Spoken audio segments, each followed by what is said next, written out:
It's my pleasure to start the third session of the day, the notoriously difficult post-lunch session. But to make sure you stay awake, I think we have a very, very interesting topic to deal with. And it's rather broad.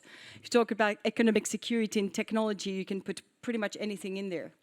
But we have heard throughout the two previous sessions about this kind of all-encompassing weaponization and the importance of going beyond military and diplomatic engagement. And this is what this session is about. And it's especially important to Europe because precisely of its enormous economic and normative heft in this debate on the Indo-Pacific. It's also the largest panel with 5 speakers, exceptionally. So we will try to stick to, as I said, the agreed agenda and please keep your interventions to a reasonable length. And this will be the job of my colleague Ramon Pacheco Pardo, our Korea chair. And I'll leave the floor to you to introduce our distinguished speakers and keep us up to date on economic security and technology in the next hour and 15 minutes. Enjoy. Thank you, Eva, and thank you everyone for staying with us. I don't think it's the most difficult session. We have 4 exceptional speakers here. Another speaker will be joining in 15 minutes. She's coming from a meeting. As Eva said, my name is Ramon Pacheco Pardo. I hold the Korea chair here at CSDS, and it is my pleasure to be able to chair this session on economic security and technology, which is meant to complement the 2 that we had this morning, more on security, hardcore security matters, strategic matters. But obviously, this is at the core, as Eva rightly said, of European engagement with the region. And of course, it is at the core of relations between countries in the region. And we're going to be discussing this during the panel today. Of course, if we talk about the Indo-Pacific, Asia-Pacific, Asia, whichever we want to call it from an economic perspective, the countries that we're going to be talking about are at the forefront not only of economic relations within the region, but globally. So we're going to talk about technology. We have representatives from different countries that are technological leaders and that are being affected by the ongoing Sino-American competition, which obviously one of the strongest components of this competition is technology and economics. So one of the aspects we're going to be discussing as well. We'll also be discussing the impact of the ongoing war here in Europe on the economies of the region. We'll discuss new technologies, semiconductors, electric batteries, robots, AI, countries in the region. The Indo-Pacific region, of course, is leading in this area. So in the interest of time, because we do have the Prime Minister coming, so we have to have these 2 sessions finished more or less on time, hopefully. I'm going to briefly introduce the speakers. You have the full bio in your booklet, and then we'll go straight to the initial intervention by the speakers. Each of them will speak for about 8 minutes, and then we will have time for the Q&A. So immediately to my right, we have Ambassador Chun, who is the representative of the Taiwan Representative Office in the EU and Belgium, who arrived here in Brussels 3 weeks ago, I think you were saying? Yes. And enjoying the weather, I heard. Yes. Well, there you go. Then immediately to your right, we have Minister Han-koo, who is currently a senior fellow at the Peterson Institute for International Economics in Washington, D.C., and was the Korea's ambassador for trade in 2021-2022. Right next to him, we have Ting-Fang, who is the chief tech correspondent for Nikkei Asia, who is joining us from Taipei. I think you arrived yesterday, a couple of days ago. Yes, so thanks for flying over as well.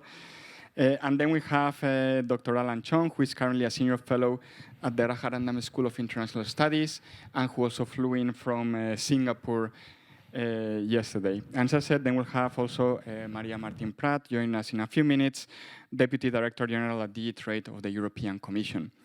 And without any further ado, we're going to start with initial interventions. We're going to start with you, Ambassador Lee. First of all, on behalf of CSDS, I think we'll want to thank you and your representation for your friendship and support in these and other events and throughout the years. But I not only want to thank you, and I also want you to share the views from a Taiwanese perspective about the economic situation in the Indo-Pacific region, in Asia, especially your country is a leading one when it comes to semiconductors, when it comes to other technologies. You are being impacted by the technological competition that I mentioned before between the US and China, other geopolitical developments. So how do you see Taiwan, how it is constrained, but also the opportunities that this brings from a Taiwanese perspective to become, if possible, even more central to the global economy and the economy of the region? Okay, I can just. Well, thank you very much for giving me the floor, and thank you for the invitation. The first time I saw the invitation, I thought they wanted me to be here because Taiwan is the victim of a constant economic corrosion. But I look closer and realize that we're not talking about economic corrosion. We're talking about much broader strategy to address this economic security and technology rivalry. I'm happy here to be here to share Taiwanese perspective, not only because I'm the new representative from Taiwan. By the way, really, I so far enjoyed the weather. Last week, Brussels is actually warmer than that of Taipei, so no complaint, no complaint. And the big snow, really enjoyable. But also, I just recently joined the foreign ministry in Taiwan last year. Before that, I spent nearly two decades working as a research fellow in one of Taiwan's economic think tanks as a research fellow. I started with trade policy, but in the last 5 years, I spent most of my professional time working on economic security, economic corrosion, global supply chain reform. So today, probably I'll be putting on that hat to address this very important issue. Let me start by sharing with you what our understanding about the meaning of or definition of economic security and taking into account this de-risking approach. Now, when we talk about de-risking, we start with, of course, risk assessment. So what is the risk we're talking about economically? And how do we address that? But each country have different kind of risk. For example, I spent quite a few years in Australia. Australia focused very much on the risks to their agriculture sector because that's their largest export sector. Whereas in Taiwan, the risk is very much focused on high tech, including semiconductors. So to address the risks, just to keep things concise, to address risks, we need to come back with management solutions.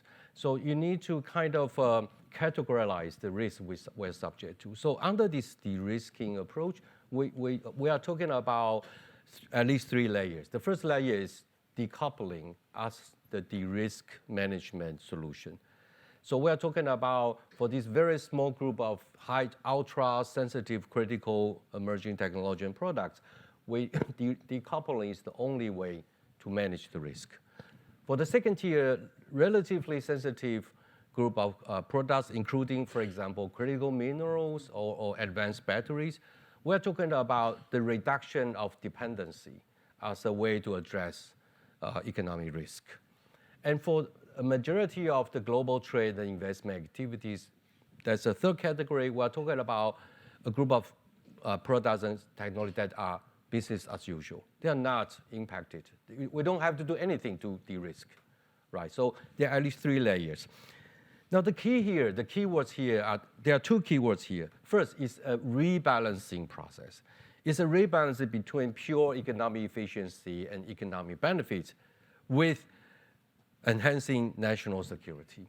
So the keyword is, because it is a rebalancing act, you don't want to overreact. You don't want to rebalance. You don't want to put too much weight on the security side, but at the same time, you don't want to look only at economic interests. So it's a rebalancing process rather than dividing the war into different parts.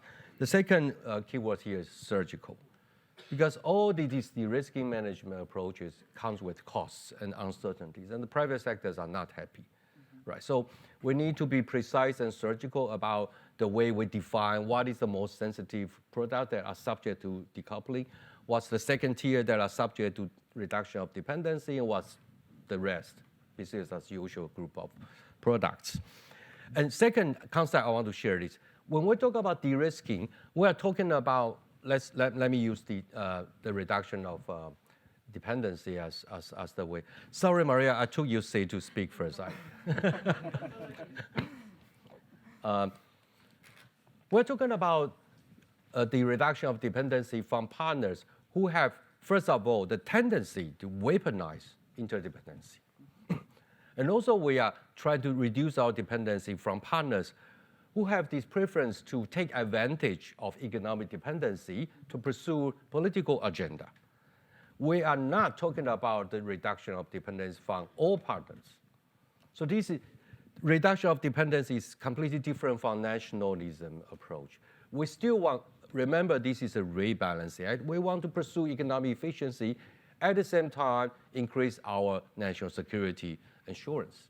So you want to continue working with partners, trusted partners and like-minded partners. I'll come back to that, and I'll share with you why Taiwan is one of these trusted partners.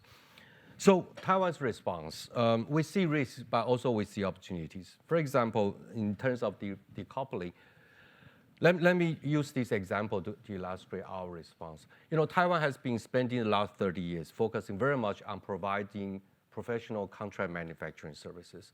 The best provider of that is actually TSMC. TSMC is a professional contract manufacturer. It doesn't own any chips brand, but it manufactures on behalf of clients from US, from EU, Japan, elsewhere. Back in 2020, before Huawei was sanctioned by the US, Huawei's contract value accounts for about 14% of TSMC's total revenue. So that 14% of contract lost overnight when the US starts to impose export control on that.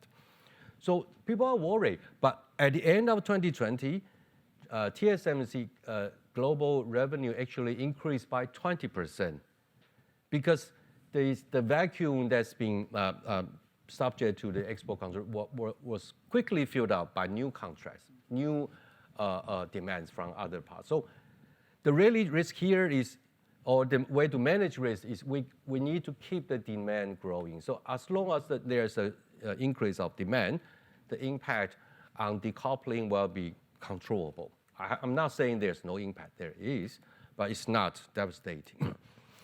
The second one on reduction of dependency is a double-edged sword for Taiwan. We are always seeing benefits and opportunities. For example, this keeping a distance from countries such as China is actually consistent with Taiwan's long-term strategic objective.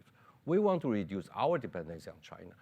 And with all these global supply reform agenda, we start to see a surge of companies diversifying away from China, not leaving for good, diversifying, moving to Vietnam, EU, and of course, the US. But it's also, there's a risk element here because we're seeing countries who forgot the original concept of economic security and start to consider Taiwan as the subject of de-risking, which is we are not, because we don't qualify as the partner that you want to diversify away from. If you do that, that means you are overdoing. You're putting too much weight on economic security without considering the economic efficiency and benefits side. Again, the key word is really why we are doing this reduction of dependency. We want to reduce dependency from partners who have tendency to weaponize. You don't want to reduce your dependency from an efficient partner that is trustworthy, like-minded, because in that way you will lose your economic benefits out of this process. So finally, how Taiwan is able to sustain our competitiveness. Let me come back to TSMC. You know, the secrets of TSMC success is not only about technology advancement. It's more on how the ability for them to create trust between clients that have competitive relationship. Imagine a company who is able to produce chips for all the companies who are competing fiercely in the downstream market, and they are happy to let TSMC to produce their products. They have no worry. That requires, you can't use money to buy trust. It requires human inputs. It requires long-term trusted working relationship with clients. And that's something I believe is keeping TSMC on the top notch of that competition. And of course, technology advancement. And secondly, is the supply of qualified talents. You know, we are subject to this issue constantly, not only in Taiwan, but also in EU. How can we find the right person to work in the right environment? Let me give you another example. You know, TSMC was having a fab in Arizona, US. It was on the news, so I'm not reporting something that has been published yet. So TSMC recruit 500 US people to be trained in Taiwan. And guess how many of these people are staying with TSMC after the training? Half, 250. Half of them left the company after the training. They realized that TSMC is not their lifestyle. They don't want to stay. So access to qualified talent is not only about capacity building. It's also about how to keep talents, retain talents in your ecosystem. And we have a lot of experience.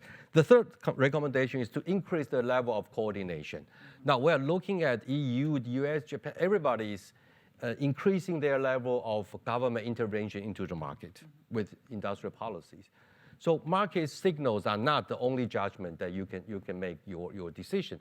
You need to talk to each other. I mean, at government to government level, you need to talk more to coordinate so you can retain the efficiency, but at the same time ensure your national security. The last recommendation is talk to Taiwan. You know, we are the real life battleground on everything. Battleground on economic corrosion, battleground on foreign interference, and also the battleground on economic security and decoupling and technology rivalries. So we have for example, the Commission just published these 3 pillars on economic security package, right? Export control, inbound investment screening, outbound investment screening. It's a new thing, but Taiwan has been doing that against China for the last 25 years. The private sector keep complaining for 20 years, and they're happy now because everybody's doing the same, so they feel less pressure. So we have a lot of 25 years of implementary experience on how we do that in the right way. Of course, some are good, some are bad, but we are willing to share. So I think the last recommendation is really talk to Taiwan, not because we're Taiwan or the hotspot, but because we have hands-on experiences on many of the policies that here in the EU wants to pursue in the future. So I'll stop here. Thank you.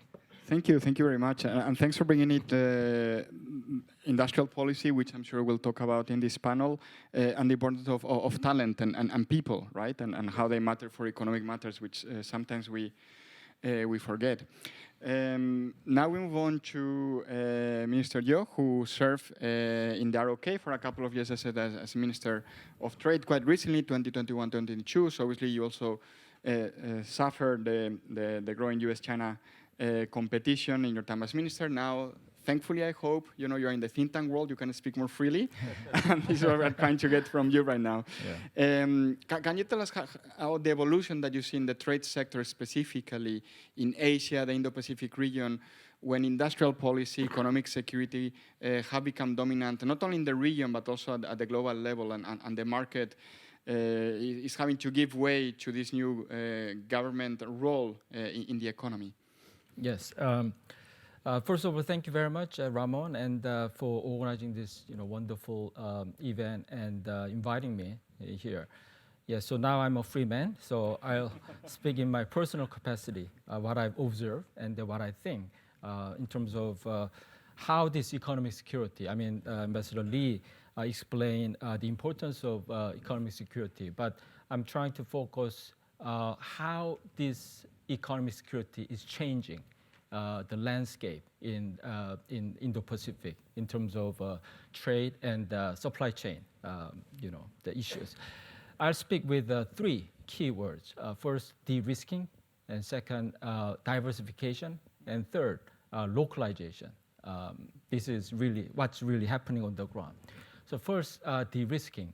I think Korea is a very interesting case of how this de-risking is changing its trade and supply chain patterns. Korea is sort of a bellwether state because it has one of the highest trading kind of share of GDP. It's almost 97%, and also one of the highest manufacturing sector in GDP. It's 26%. Germany is 18%, Japan 19%, and China is about 28%. So you see how Korea is exposed to this very changing nature of trade and the manufacturing supply chain in the world. last year, I mean, for the last 2 decades, China has been Korea's #1 trading partner. Almost about 25% of Korea's export, out of the to China. And also Korea's export to the U.S. Was about half of that, about 12%, 13%. EU is kind of less than that. But what is changing now is that last year, Korea's export to China dropped below 20% for the first time. As a 19.4% or so. And then on the other hand, Korea's export to the U.S. really skyrocketed to like 18.4%. So this is a closest gap between Korea's export to China versus the United States. And also, interestingly, Korea's export to China was much bigger than Korea's export to US and Japan combined, right? For the last 2 decades. But last year, it kind of overturned. And now, Korea's export to the US and Japan is bigger than Korea's export to China. So this is very kind of a phenomenal change happening. Is it sort of a cyclical, temporary one, or is it more kind of a sustained structural changes? I mean, both. But I find that there are at least 3 reasons for why we see this as a more kind of structural changes. First, I think Korea's trade or Korea's export to China has heavily depend on semiconductor, because almost I think 20-25% of Korea's export to China was semiconductor, and also 2 Korean companies, Samsung and SK, they produce almost 40% of this global production of semiconductors in China, with DRAM and NAND, flash memory. But excluding the semiconductor sector, in other kind of product category, Korea's export to China has been stagnating or even decreasing for the last several years. Why? Because China's this self-reliance, policy. They try to more and more replace this import of this intermediate goods or parts from Korea, from Japan, by this domestic, sources. I think second is the economic coercion that Korea has experienced from China in 2016 and 17. At that time, Korea and United States decided to deploy the THAAD missile in Korea. And then right after that, we massively experienced the economic coercion from China, from these group tours, and then this cultural content, K-pop, K-drama was sort of banned from this, kind of Chinese TV station, etc. So I think also one big retail chain, Lotte, was just really kind of pulled out of China, forever. So I think this kind of experience kind of really negatively affected this business confidence in China from the long-term perspective. Thirdly, I think the U.S. industrial policy has played a role because last year, IRA, the Korean investment into the United States in semiconductor batteries and EV have really flooded. So Financial Times had an interesting tally after this one year after this IRA. Korean companies' investment in the U.S. was #1 among this foreign investment, even bigger than all these European companies, almost $20 billion. And then when Korean companies invest in the U.S., all these related, kind of machinery and then battery, etc., the increase from Korea to the U.S. So I think that because of these kind of 3 factors, this kind of changing trade pattern, I see this kind of de-risking from over-reliance on, kind of, one country is happening from my perspective. And second, diversification. As we all know, because of this ongoing U.S.-China trade rivalry and geopolitical, economic security factors, many of these global companies are reconsidering, this location in China. So they are relocating from China or other countries, I would say third countries in the region, or at the first place, they are kind of investing newly in those third countries, such as Southeast Asia, India, etc. So actually, I visited the region recently, and then I met with some of these officials and businessmen from those regions, and I was quite struck by this kind of upbeat mood in their part of the world. That because previously, most of investment went to China.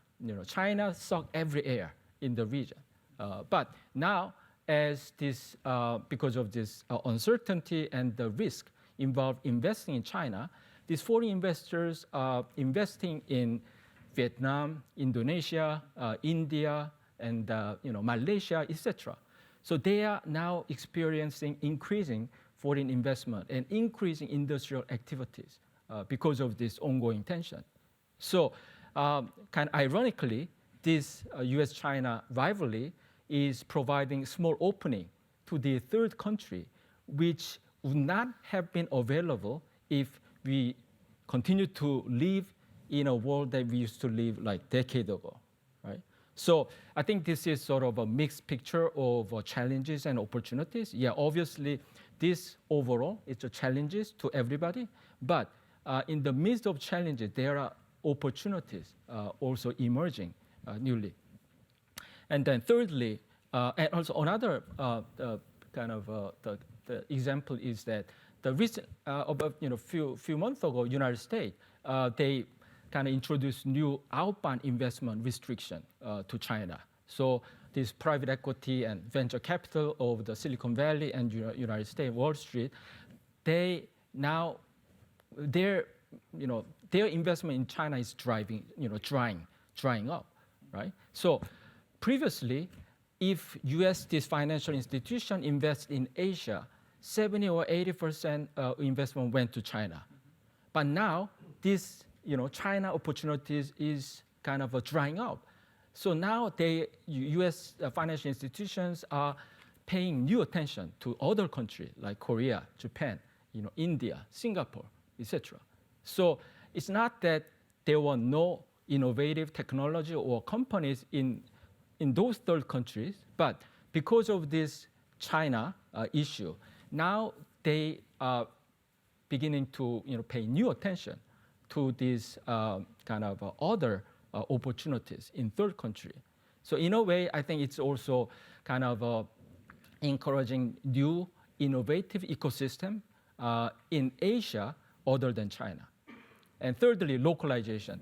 I think recently, I think Korea made a headline again that the Korean government and Korean, the semiconductor companies decided to invest $471 billion to build the world's largest the semiconductor cluster in the suburb of Seoul by 2047, right?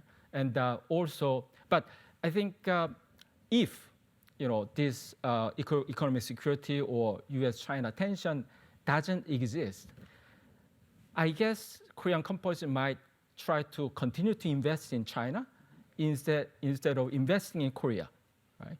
But now, because of economic security, now many countries are introducing industrial policy, and they try to keep some sort of innovative ecosystem in their own country, in Taiwan, in Korea, in Japan as well. In Japan, Japanese government providing massive subsidy to TSMC to build this Kumamoto, Kumamoto, and also the Japanese the governments are providing subsidies to Micron and Samsung as well. So I think all these economic security is encouraging this in some way localization of some innovative the ecosystem in their own country. So then what is happening to China? Is China just getting isolated and then just staying domestically? No. Actually, when I talked with some of the Chinese investors, I was also surprised that because of all this tension, it encouraged Chinese companies to go global, all out. I mean, previously, Chinese companies could have really focused on U.S. market and forging new partnerships with U.S. technology, U.S. companies, but because this route is kind of a block, now it encourages Chinese companies to go to Middle East, to go to South Africa, to go to Africa, etc. So now it's a kind of reopening these Chinese companies going global again.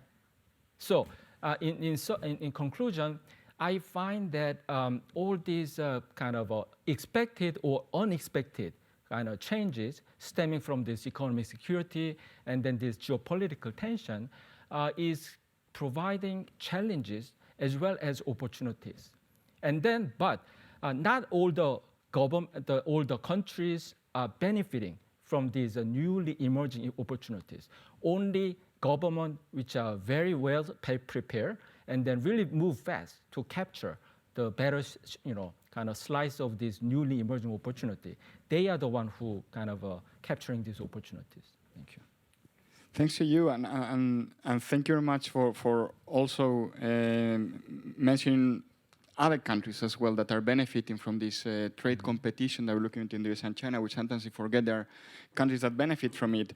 Thanks for mentioning K-pop. I mean, that's a weakness of mine, so I'm glad we there you go. So No, my daughter not. I like it. Can we change the topic, Luis? Yes. Move to K-pop? No. Next year. So now we're going to move to Ms. Ting-Fang. Obviously, you are reporting from the region. You're based in Taipei, but obviously you travel often across the region. You actually specialize in the reporting of semiconductors and other key technologies. So from your perspective, what changes are you seeing in supply chains within the region as a result of all this talk about decoupling, but especially de-risking US-China competition and other developments within the broader Asian and Indo-Pacific region? Thank you very much, and I'm very happy to be here. And then Ambassador Lee and then Minister Yun already give a great overview. And I have been covering hardware and semiconductor industry over the past 10 years, mainly in Greater China region, but also I expand to some Southeast Asia and also Europe and also US. And then, so let me share a couple of observations during first-hand reporting. First, in the past, actually chip makers like TSMC, Samsung, UMC, and SK Hynix, they did not need to really consider where they produce chips. They just focus on operation efficiency, they focus on cost controls, they focus on fulfilling customers' demands, so that's why they are so successful. But the US-China tension and the unprecedented chip shortage back in 2021 actually really shaken up the chip industry. Like automakers and a lot of end users of chips now be aware of this risk associated with concentrating chip production maybe in Asia, even if the chip shortage actually not coming from TSMC, not coming from Samsung. But now people are thinking about the worst case scenarios, like whether there's suddenly a military conflict between Taiwan and China, or South Korea and North Korea have any issues which could disrupt the chip supply chains.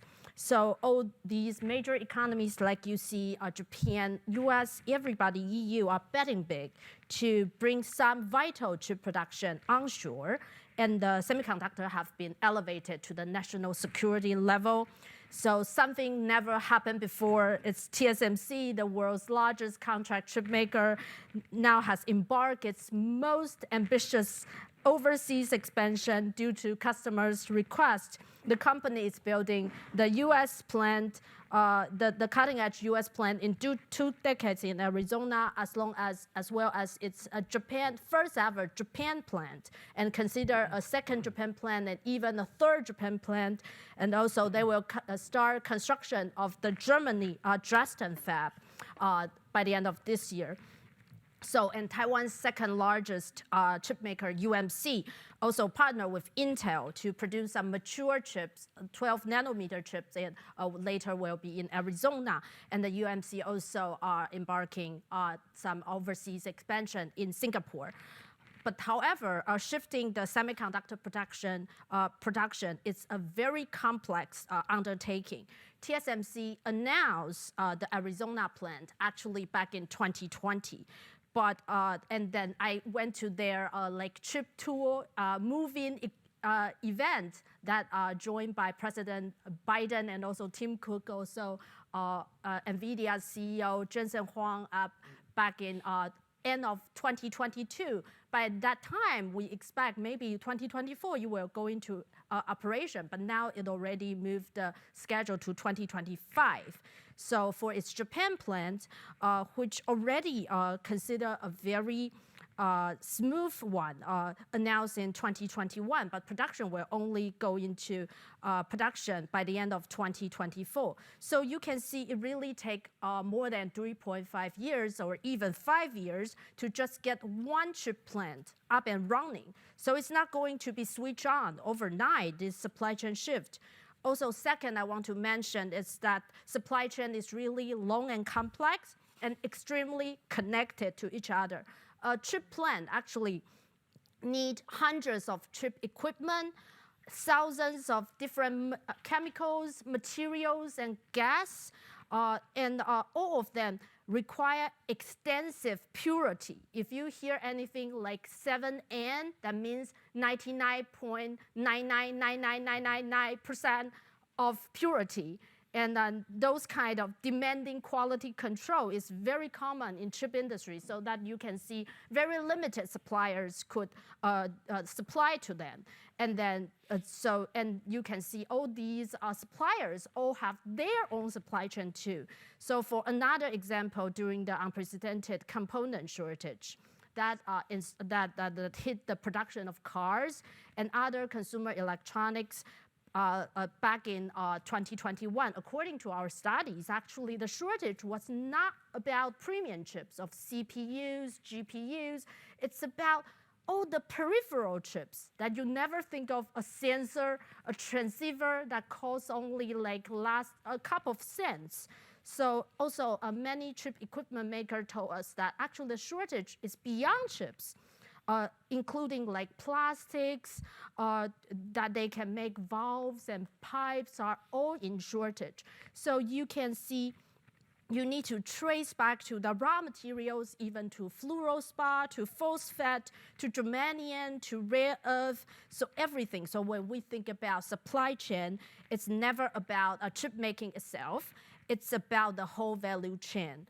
And we spoke with many executives, and they all told me that it makes sense to build these redundancies and buffers into the supply chain and have a more diversifying production footprint. It's very good for economic security. However, and then the end users also are willing to pay a slightly more high price, just like paying for insurance. However, these redundancies cannot like be built everywhere. This is still a very globalized supply chain, and then no one country can build the whole thing all alone. And the third one, I think already Mr. Yuan and already bring up, is the rising importance of Southeast Asia and India in the chip and the tech supply chain. We are seeing almost every tech big names, from Apple to everyone, and their suppliers are betting very big into the region, like for assembly in Vietnam, for chip packaging in Malaysia and Singapore, and also for PCB boards in Thailand and India for iPhone and other things. So before, Mr. Yuan said that before 2018, actually China is the one and only location for all these electronics manufacturing. But now, take Apple, for example. Now they have some production of AirPods, Apple Watch, iPads, MacBook in Vietnam already, but some of them only start recently, like 2023. and more iPhones, like everyone knows, production in India, but still massive supply chain and network are still back in China. So, and even it's only electronic assembly, you can see it took Apple and its suppliers about 4 to 5 years from evaluating to really start production just maybe last year, some of them last year. And then ironically, many Chinese suppliers are very agile. For example, Luxshare and BYD actually are the very first to help Apple with all those out of China capacities. And fourth, I want to make in the opening before our discussion is that we should not underestimate the US-China tech war still feel this whole China's drive to continue increase its self-reliance in the chips, in the equipment, in the materials, and its ambition to upgrade its electronic supply chain. All of these will affect the external world, and many Western companies still count on China for its massive market. I can give you a lot of data set if we have time next. So China basically already mastered in many key components from in the electronic supply chain, including displays, not only LCD, but they are coming big in OLED display as well. And then middle-end print circuit boards, batteries, metal casing, mechanical parts, camera modules, speakers, and microphones.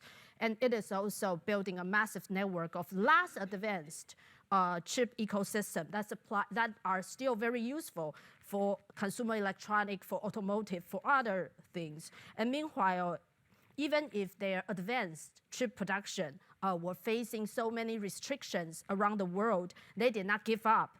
All those attempts are mainly supported by Huawei. And then like Huawei is a massive user of chips, and also they are such a top chip developer in the world before the US crackdown. So they not only partner with China's top chip maker SMIC, they are also getting into the chip production and chip packaging and materials themselves. A lot of people tell us, some more positive ones say that it's just a matter of time that they can do something themselves. So I will stop here.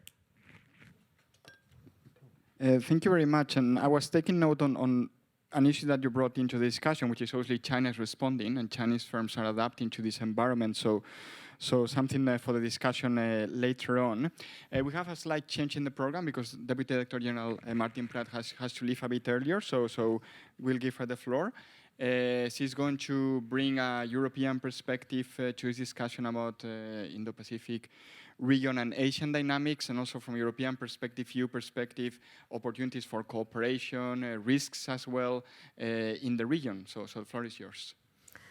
Thank you, Ramon, and to you and to Luis and to all the distinguished co-discussants and all of you. My sincere apologies. It was not planned that I had to arrive a bit late and leave a bit early. We've been called for a trilogue in the European Parliament, and there are many things you move around, but not the European Parliament when it wants to close a file. And again, I am still happy that I'm able to be here for this part of the discussion, because all of the points that have been made before me are extremely relevant. And let me just add the point of view of the European Commission. Obviously, I bring it mostly from the angle of the Director General for Trade, which is the one I represent here, but I think is an important point.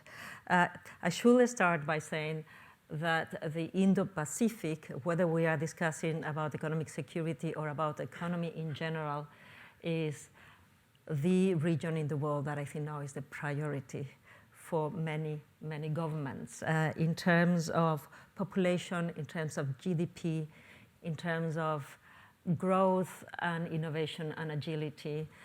We have not discovered the Indo-Pacific because of problems in the region with one big country.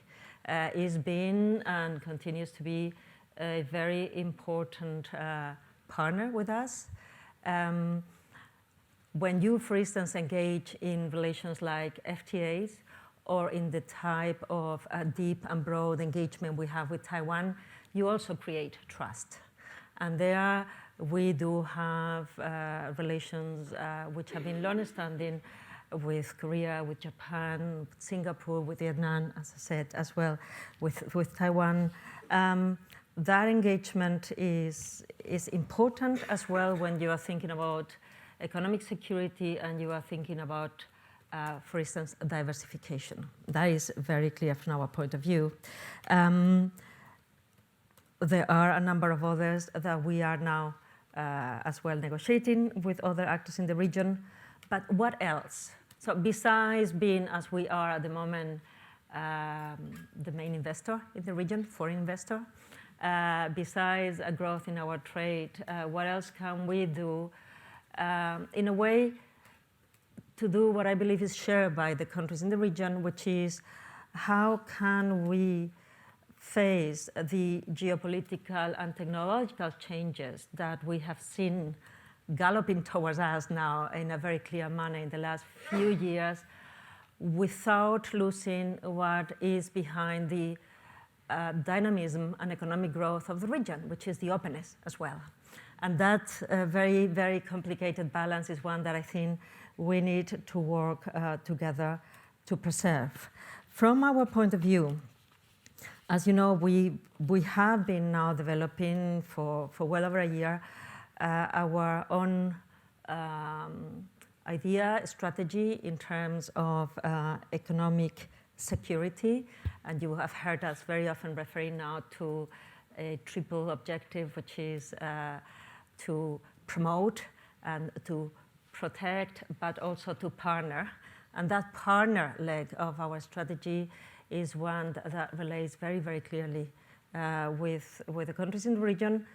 Among other things, because let's be clear, the identification of one of the biggest risks at the moment in terms of economic security is also located in that region. So as you were saying, you have ample experience, whether it is on issues related to coercion or whether it is on the need to diversify. So in that respect, we have been at different levels and in a manner that is not always necessarily a structure, because we're talking about discussions which are relatively new. They are less established than the more established trade and investment engagement that we all know, whether it is bilaterally or in the multilateral level. But we have been engaging on discussions, for instance, as regards the new tools that we have to some extent and we are developing now as well to address problems related to trade and security. I'm talking about, obviously, FDI screening. I can go a minute back to the package we adopted last week, but I'm also talking about export controls, with the need for some form of cooperation in a way to complete or to provide an alternative to the problem that we are having at the moment with the multilateral system for very obvious reasons is very clear. But also we have been discussing in terms of new tools and new needs, and we'll continue to discuss efforts to support each other on matters related to coercion. We do have now an anti-coercion instrument that got into the books in December last year. There is a start of a discussion in the G7, but that clearly aims at going G7 plus. We have been talking with many of the countries in the region, and we need to continue about supply chain resiliences, and we've been talking about semiconductors. We've been talking about as well certain critical raw materials, which depending on which country you discuss to are very, very important to us. And we have as well the start of a discussion on digital. At the moment in this whole economic security debate we're having, I think the first point of entry has been around the issue of critical raw materials and the technology that we all need for the green transition and the digital transition. But there is also an element there that is going to be gaining preeminence, which is data. Data as a very important element and component for our innovation and our businesses and investment, but also as a very as an issue to be dealt with a lot of care and with a lot of security. And there again, the element of trusted partners this is an idea that was coined already a long time ago by Japan, the free flow of data with trust. But this is an area where we need to work among a number of us, and we are also engaging in that respect with a number of countries in the region. So we've just concluded an agreement with Japan. We are discussing with Korea, with Singapore. We need that alternative as to trust and data amongst like-minded. Again, I think what we need to be doing at this stage is to be learning from each other and coordinating to the extent possible. On our side, we continue with the deployment of the strategy that was already announced by the Commission last year. And I want to insist, the protect angle is only one part of that angle. The partner, the maintenance of our openness is already an equally important part of that strategy. But going a minute to the protect part, and I'm doing this because we did adopted last Wednesday a package of measures. You will see us now discussing with member states and with the parliament, discussing with different stakeholders. First means to improve the functioning of our existing system to screen inbound foreign direct investment. It feels like an eternity since we negotiated in the parliament 3 years ago, and it was a very different time. And now we have very quickly realized how much we need all member states to have the system, a more coherent approach, and we need to also deal with a number of loopholes that we have identified, but I will not get into the details. We are putting on the table as well a discussion as to the screening of outbound investment, far more complicated subject. I know Taiwan has experience. Not sure how widely understood in the rest of the world is what we can do or not, but that will be a discussion that will be happening in the next few months, and we're also going to be very busy trying to find ways to have a union approach to the issue of export control. We have seen the limits of the multilateral system. We have seen the pressure on individual member states to take measures.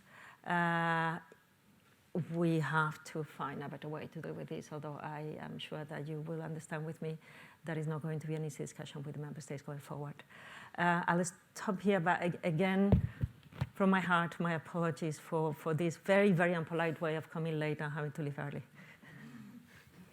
Not at all. Thank you very much for your time and bringing two ideas. First of all, the intrinsic value of the region is not only because of security matters, but also obviously the economic dynamics in the region, and also the G7 Plus format that more and more is being discussed, certainly in the area of economics and in area of security as well. So thank you very much, and we understand you have to leave right now, I think. No, I stay as well. You still have a few minutes. Oh, good, 5 minutes.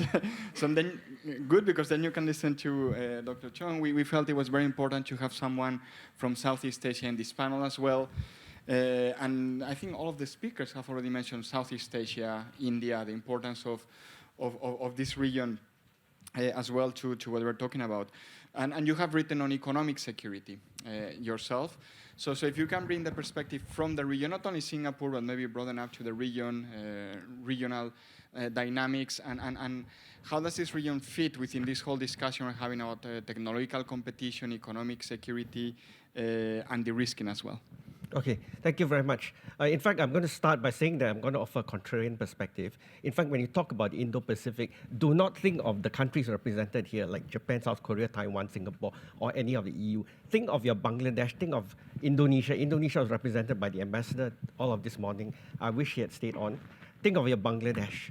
Think of your Indian Ocean rim. Have anyone thought about Eritrea, Kenya, Madagascar? All right, these are your real Indo-Pacific states. And all of ASEAN, leaving aside Singapore, are global South states. So I'm sorry, I disagree with the first panel. There are certain commonalities. And why is it that Maria did not talk about the WTO? We are still, in Southeast Asia, very enamored with the WTO, and we are very much in the fever, all right? It's an ongoing prolonged fever, not COVID kind, of charging forward with overlapping trade pacts. Trump may have dumped the TPP in the midst of his presidential campaign of 2016, but a number of countries, and here credit goes to Japan as well, saved the TPP. It's called CPTPP. Now, the CPTPP makes sure that Southeast Asia's trade is anchored to the other side of the Pacific. Do not forget the Pacific includes Canada, Mexico, Chile, Peru, all right? And you can add Ecuador in some aspects, and definitely Panama. So CPTPP keeps that door open. And crucially, Japan, Australia, and New Zealand, they've got multiple overlapping memberships in all of these trade pacts, including the biggest one of all, the one with 15 members, the RCEP. Now, some of you might say RCEP is so passé because China is in it. That's precisely why we want the RCEP. We need to lock in China. We need to lock in China with Japan in a gigantic trade pact. And people forget this. Something beautiful happened during the pandemic. RCEP came into force, and that actually saved Southeast Asia's economies from going really, really down under like the rest of the Indo-Pacific. Okay. Now, before I get into the logistics and supply chains, which Ramon asked me to specifically address, let me talk about ASEAN Economic Community. It is indeed Global South. So if you ask for sharing of capital between, say, Indonesia and Malaysia and the Philippines and Thailand, Vietnam, we're not going to share very much. It's like saying that I've got only one bottle of jam, one bottle of butter. How are we going to spread this so many ways? We can't. The least we can do is to try to lower our trade barriers internally and get as many trading partners to connect with us as possible. So this is why, Southeast Asia is in a kind of historical trade dependence. We cannot do without open and inclusive trade pacts all round, all right?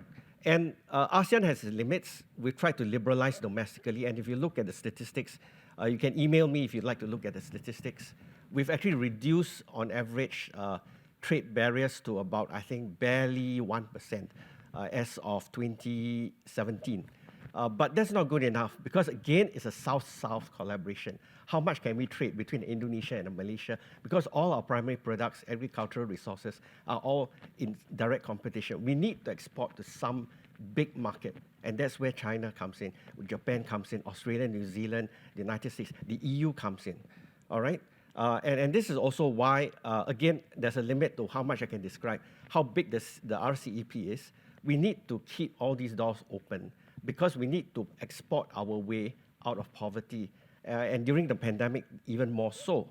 Now, if you also look at Chinese policy, okay, I'm not here to trumpet Chinese propaganda, but China has actually said we need to prosper together because we're in the same neighborhood.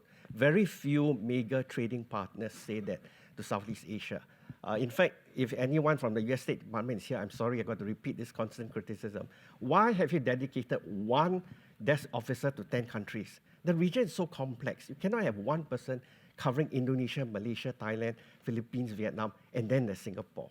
You cannot, all right? So this is how Washington institutionally neglects Southeast Asia. Now, logistics, I assume everyone knows logistics should be understood in terms of efficient and reliable transportation of goods and services from one point to another. It's taken for granted. And I'm glad, Maria, you mentioned all these things about looking forward to efficiency of logistics when it comes to next generation technologies like semiconductors and so on. But in much of Southeast Asia, we are still hoping to send things from farm to table. All right, it's a very old issue, but it's there. And you can also understand why China is important. China says we understand farm to table. We will deliver the logistics for you if you allow us to build roads, build bridges, and so on. In fact, I've got wonderful pictures of what they've done for the Philippines. And this is also why you understand that the Philippines is in a terrible dilemma when it comes to confronting China. On the one hand, China is pushing them on the South China Sea dispute. On the other hand, you look at how much the traffic jams in the capital city, Manila, have been reduced by more than 50%. Why? Because no other economic power says, I just need to build 3 bridges across the main river. It's like building 3 bridges across the Thames in London. That does wonders for traffic jams. And you must remember, the middle class in Southeast Asia still hasn't got everything that all of you in Brussels have. You cannot take for granted that you get to work on time, all right? Notwithstanding strikes and so on. But in Southeast Asia, getting to work on time is a big struggle. And this is where China is still important, because it says, I need to make a little go a long way. So if China can build roads, bridges, and railways, we welcome that. Again, I'm also sending this as an open signal to any of you who are representing European Chambers of Commerce. There is a mega market out there if you're willing to tap it. Because Southeast Asia's infrastructure needs in relation to logistics, supply chains, and so on, is estimated to run into hundreds of billions going towards 2050. That's a long time from now. And China is rapidly filling a lot of these things. But of course, you can say that it's spotty. Some projects have yet to be completed. But where they do complete them, like the 3 bridges I mentioned in Manila, they are spectacular because people will see the results. And what's there not to like, even as we confront China over the South China Sea. Now, during the pandemic economy, just a little bit of mention, do not forget, China earned a lot of goodwill just by getting logistics flowing. All right, just when the United States shut down, it was Trump at the time. America first, we don't want to trade because we need to protect ourselves, we need to protect our supplies, our PPE, and so on. China said, no problem. Okay, we'll mass manufacture. Of course, you can say that the stories that came out after Chinese supplies reached Southeast Asia were horrendous. There were holes in the mask. Chinese vaccines, as all of us know, did not work as well as they were intended to. But nonetheless, China showed that it can. All right? And let me quote for you, and I think UPS wouldn't mind me saying so. UPS and I believe FedEx as well. You know, they're American companies. Their regional representatives openly said, thank you, China. Why? Because they kept logistics flowing. So we in Southeast Asia actually got our daily supply of goods and food and so on. We didn't suffer the extreme food shortages that you read of, say, Bangladesh, Sri Lanka, Pakistan, Bhutan, Nepal, and so on. Okay, so in this sense, China kept logistics and supply chains going during the pandemic, and Southeast Asia never forgot that. Okay, so when you talk about digitalization of e-commerce, just to supplement what Ting-Fang just said, China is big because China says we can do that. We can go forward. Let's have this common digital market and so on. Now, moving forward to my second last point about microchips. Okay, Ting-Fang has covered the ground thoroughly. I just want to focus on this one strand she brought up about the lower end of the microchips. The things that make, for instance, the lift in this hotel magically work. You walk near the doors, it opens, all right? And they call it a Harry Potter lift. You can go and explore it after this. Now, all these sensors are low end. And the wonderful thing is China and Southeast Asia are making a lot of them. So there is a report out there that says that the USA has 3% of this capacity for building low-end chips. Taiwan has 58.6%, so kudos to Taiwan. But ASEAN controls 22.5%. And this part of the microchip market, they call it assembly, packing, and testing. Very low end. These are the ones that are regularly in high demand. And ASEAN, thanks to investment under an earlier form of geoeconomics, the flying geese model, the model of newly industrializing economies, they were investing in all this during the Cold War. And it so happens that now they've become darlings to be courted by Japanese, South Korean, Taiwanese, and American firms. Then if you look at other things like cloud computing. Now, I have a chart here, which unfortunately I'm told not to show because of time and so on. Huawei and Alibaba have only less than 10% of the market in the entire, okay, this is scope for the Asia-Pacific rather than Indo-Pacific. And Alibaba and Huawei, they are only making inroads in Thailand and Indonesia. You see, this is the reality of the Indo-Pacific for you. China is saying, all right, Thailand, you want to get a leg up in the microchip war, okay, we'll do this for you. And Indonesia as well. Now, if you look at the rest of the market, okay, rest assured, the United States and its allies are still at the top. Your Amazon, your Microsoft, they're still dominating the market like nothing. So if you think of all these things going forward, Southeast Asia is still a market to be fought for by both the United States and China. It's not inevitable that China takes everything. All right, the United States is there. And Singapore in itself benefited hugely in 2023 alone. Global Foundries, which is, I believe, connected to Microsoft, if I'm not mistaken, just opened a $4 billion plant in the island. Can you imagine a small little piece of real estate, and Global Foundries is planting $4 billion. Now, going ahead, you again have to understand that Southeast Asia is very much a global south developmental series of economies. So when you think about US-China economic war, whether it's microchips or other kinds of higher technologies, you have to understand China is slightly more appealing because they say, we've been there before. Okay, you talk to me about counter-coercion. What does that do for the middle class in Indonesia, Malaysia, Vietnam? Nothing. It's so unreal. It assumes that our standards of living are like Brussels. No, it's not.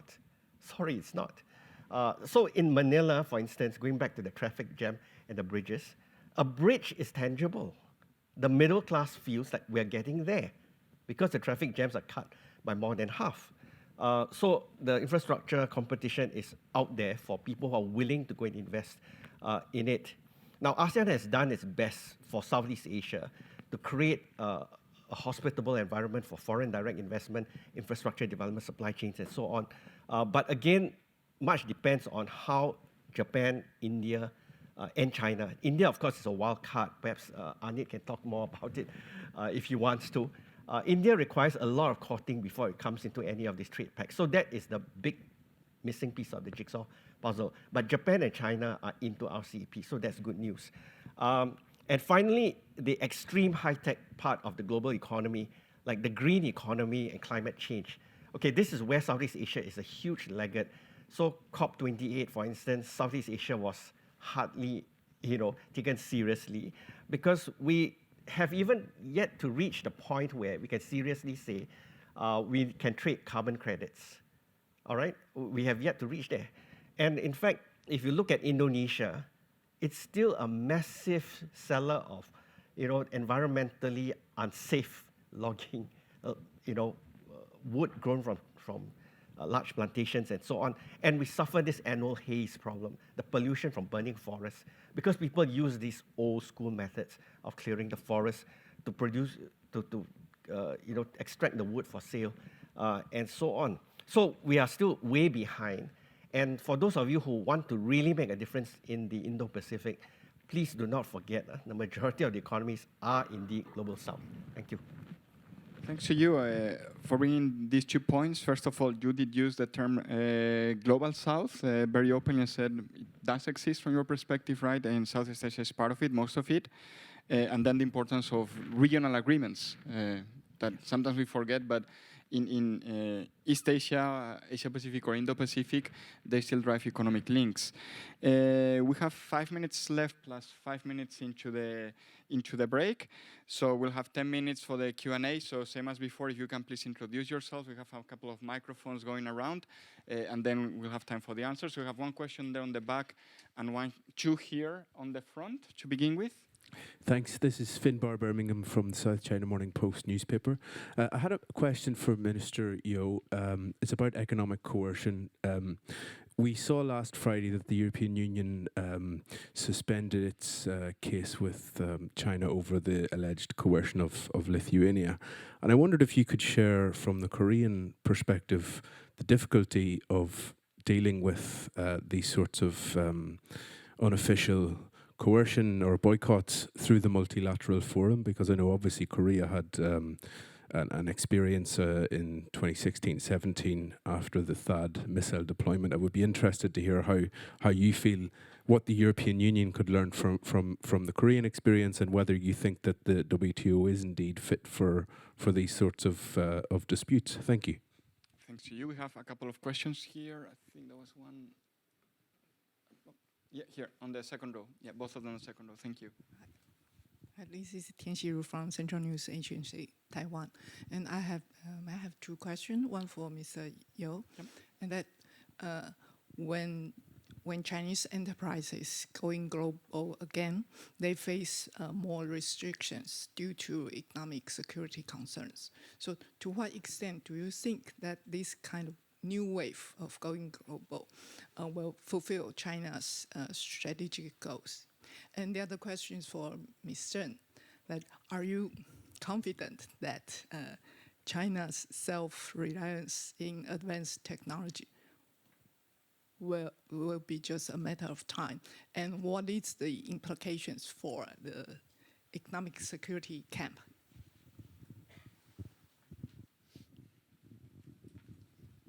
My name is Renat Bütikofer from the European Parliament. I have one question to Minister Yo. You mentioned that in a kind of response to the diversification, China goes global. So we try to create resilient supply chains by diversifying, going into Vietnam, what have you.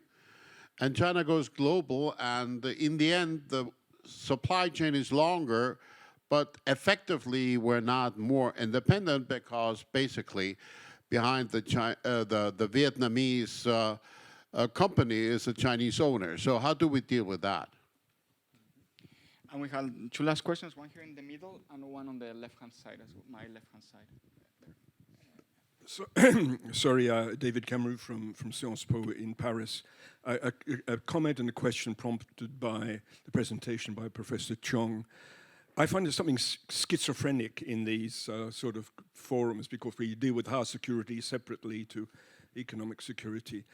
And the impression I have is that the Indo-Pacific is a geopolitical concept, whereas the term Asia-Pacific is a geo-economic concept. And perhaps for that reason, the countries of Southeast Asia that you very fruitfully talked about are much more happier with the notion of the Asia-Pacific free trade agreements particularly. Two examples. It was interesting that the Australian ambassador, when asked how Europe could contribute to security, didn't talk about the one important question, which is an EU-Australia free trade agreement. It's not sending a couple of frigates that's going to, okay? And the second example is the failure of President Biden's Indo-Pacific economic framework to gain traction, especially in Southeast Asia. So I'd like your reflections on that. And last but not least, on your right. Yes, the lady there. Yeah. Yes. Yeah, go ahead. And my name is Nanaya Baldov from UN-UCRIS. I have a question to Ambassador Lee. What is Taiwan's strategy in diversifying its own economy? I hope that there is more to Taiwan than semiconductors. I really want to know what are the people thinking and what they hope for a Taiwan economy going forward. Thank you. Thank you. So we have questions for all of you, and a minute and a half, more or less, for each of you. We can go maybe in reverse order. So Alan, I was going to call you Dr. Chong. Alan, please go ahead. We know each other. All right. Excellent point, Professor Kamru. I think Asia-Pacific is still a growing concern, but then you have to bear in mind there's this thing called the Belt and Road Initiative. Now, the Belt and Road Initiative, if you're willing to dissect it from its economic value, it goes anywhere and everywhere.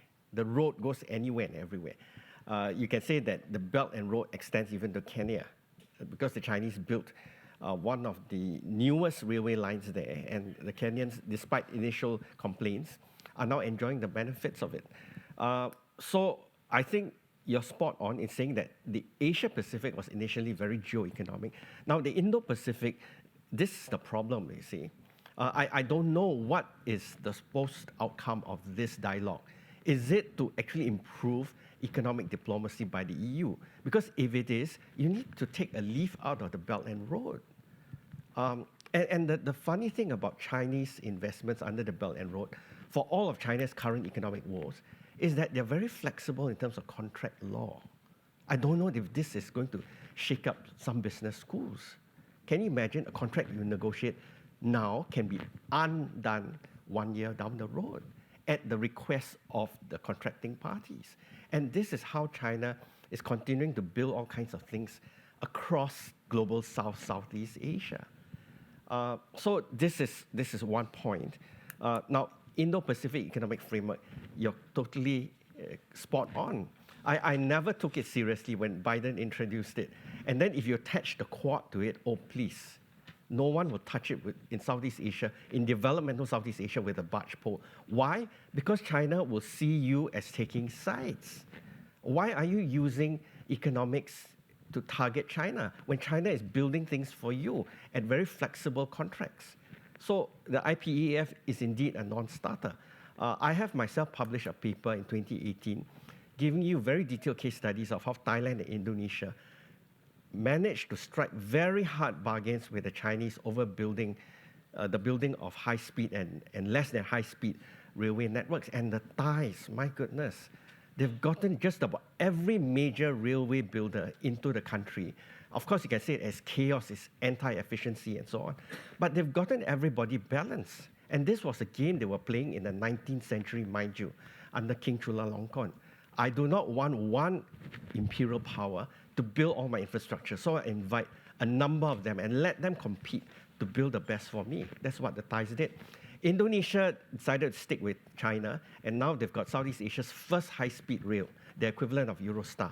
They call it Whoosh.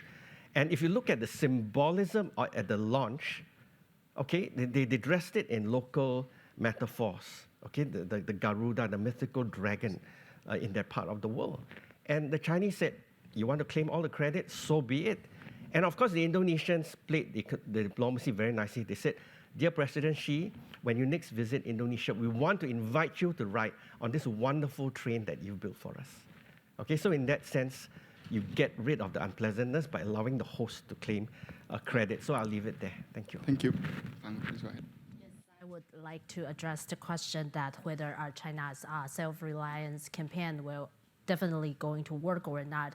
I think just take Huawei for example. Huawei's venture to team up with China's top chip maker SMIC to bring back this 7nm 5G mobile chip actually viewed by the industry executive as a really big milestone for China, even if the yield and the production quality are really not good, because if Huawei can bring back that, that means they could bring back a whole lot of other less advanced chips themselves. They did talk about a smart TV chip, they did talk about wireless earbud chips, and then if we want to understand China's semiconductor development, actually Huawei's move is always very important to look at because we know that they are actually partner with a lot of new facilities that you never heard of actually inside China, in Wuhan, in Chengdu, in Qingdao, in a lot of like newly emerging chip plants, and suddenly they have this technology, they're ordering a lot of chip equipment. Actually, maybe if you dig a little bit harder, actually Huawei are behind them. And then they really have this talent because they did work with all the top global suppliers, including TSMC. They use all the top suppliers previously before they got cracked down with Sony, with Samsung, all the others. So I think, of course, and then when Jensen Huang of NVIDIA CEO asked why he constantly wants to design a chip that can fit China's market, even if US cracked down several times of his chips, like you cannot sell this AI chip to China. But why he's keep downgrading his chips and then still want to ship to China? Because he did say that Huawei's Ascend chip platform actually is his strong competitor inside China. So NVIDIA got 90% of shares in China right now, but Huawei got 10%. But if they cannot access to this NVIDIA chip, they just if Huawei can increase capacity, they just go to Huawei. So I think that is a risk that all of us need to think about. Also about this last advance, the chips thing. I think Sammy already have this number that this year, 2024, there will be 42 chip plants will start up and running, but 18 of them will be inside China. So those kind of chips are like the very tiny things that power everyday life, also very important. Also, I want to bring up a little bit about the chip packaging thing. Maybe previously everyone think that it's very last advanced and nobody care about that. But now every top chip makers from TSMC to Samsung to Intel think chip packaging is extremely important because that's the way that they can sustain this more slow down. They just want to stack all this chip together, different type of chips, including logic chips and the memory chip together. And then you see this NVIDIA H100 AI chip actually is one GPU accompanied with 6 high bandwidth memories on the side. So actually this advanced chip packaging is also very new. It's not going to be very last advanced. So that's something we need to think. I need to wrap up here. Thank you. Thank you for the great question. Looks like difficult questions are directed at me. But to the gentleman from the media, I think economic coercion, I mean, EU is in a much better position than Korea. I mean, Korea's exposure, as I said, almost a quarter of our trade to just one country, and then just big neighbor just in our backyard. But EU has this great the common market, and then much bigger bargaining size. Yeah, I think the EU's and also I understand that EU's exposure to China is about 10% or so. I guess much less than compared to Korea. So I think U.S. is in a much better position to take use of this anti-economic coercion measures. And this China is going global. I think we have to really recognize the reality that China is a huge economy. They will continue to grow. They will continue to innovate, no matter what other countries do. So we have to really find a way to find the equilibrium between this growing China and kind of the rest of countries, kind of finding a way to coexist with each other.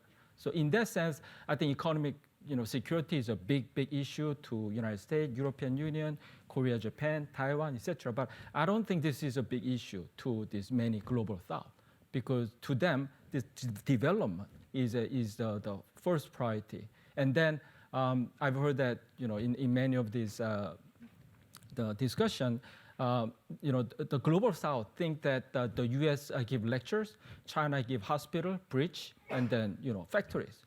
So and also to our European Commission colleague, I think there's a criticism that this longer this supply chain. Yes, I mean instead of China, this Southeast Asian export to the U.S. is increasing, but if you look really close, the more imports are being brought from China to these Southeast Asian countries. So it's not really risking; it's a kind of fake risking. But I don't agree with it. I think it takes kind of several years for these the Southeast Asian countries to build their own local ecosystem. It doesn't happen overnight. So unless you start from somewhere, I think we have to we cannot get out of this, the structure. But that is kind of slowly happening. That's my answer. Okay, quickly, first of all, our structure change is almost identical on what happened, what Minister Yu just shared with us.